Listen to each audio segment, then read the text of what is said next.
धन्यवाद Siddharth madam. Good morning समस्त को आउथरे स्वागत। मु doctor Sanjay Chaudhary, one of the director of iconic transformation.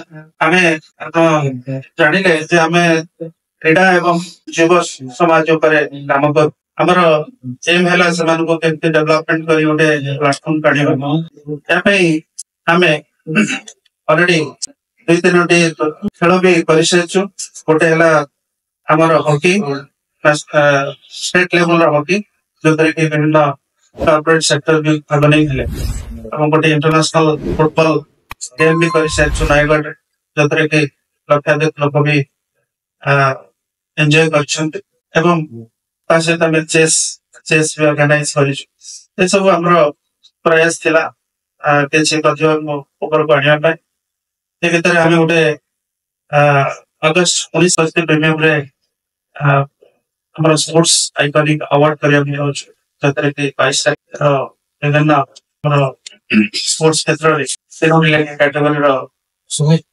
पुरस्कार वितरण करे जो एथरे सब हमारे जो 41 स्पोर्ट्स कैटेगरी अछि as per government recognition government registered associations अछि। समस्त प्रेसिडेंट एवं सेक्रेटरी से दिन सेठारे सम्मानित करिवे।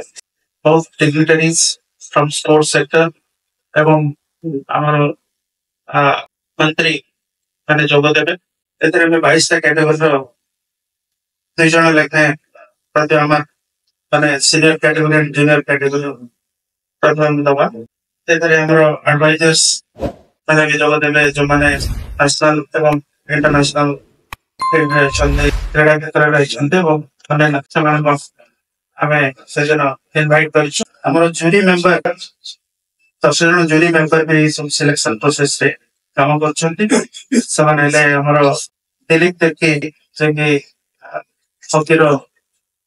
हॉकी इंडिया प्रेसिडेंट अछन्ते, Pramod Mohanty, doctor GS Patnaik, advocate Nandanandan Satpathy, doctor Hariprasad Patnaik, doctor Lalit Mohanty, Tanaya Patnaik, Sophia Firdaus, doctor Ashok Panda and Bikash Chandra Patnaik एमाने हेले हमर जूरी मेंबर्स जेमाने मध्य सिलेक्शन प्रोसेस से दिन पाखपाखि 10टी हमें एमओयू करूछु डिफरेंट इंस्टीट्यूशन मानक सहित जो माने के अश्योर करिसथि जे हमें जो माने विभिन्न अनरिच्ड जगह रु हमें प्रत्येक खेलाड़ी मान को हमें सिलेक्शन करिवो से शिक्षा क्षेत्र में साहाय्य करेंगे और उच्च शिक्षा हेल्प करे और स्पोर्ट्स क्षेत्र में आगक नबारे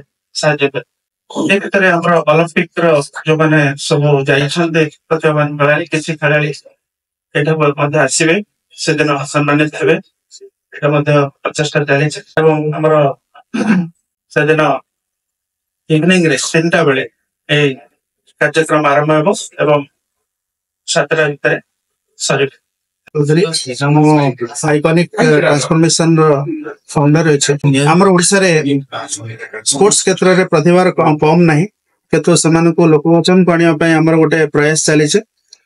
आ ओडिसा आगामी दिन रे ओडिसा रो माने स्पोर्ट्स हब हबा को जाउ एवं सेति पय हमें गोटे स्पोर्ट्स आइकॉनिक अवार्ड फंक्शन करिया को जाउ छु जाके अगस्त 19 तारिख रे स्वास्थ्य प्रीमियम रे हबा को जाउ छु।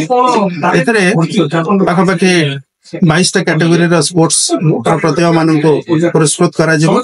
गोटे कैटेगरी हला जे हमर जो माने एक्सेल करिसन्ते स्पोर्ट्स क्षेत्र रे समान को दिया जिवो आइकॉनिक अवार्ड एवं जो माने हमर राइजिंग स्टार समान को मध्य सम्मानित करा जिवो एवं जो माने दिव्यांग खेलुछन्ते विभिन्न क्षेत्र रे समान को मध्य दिया जिवो।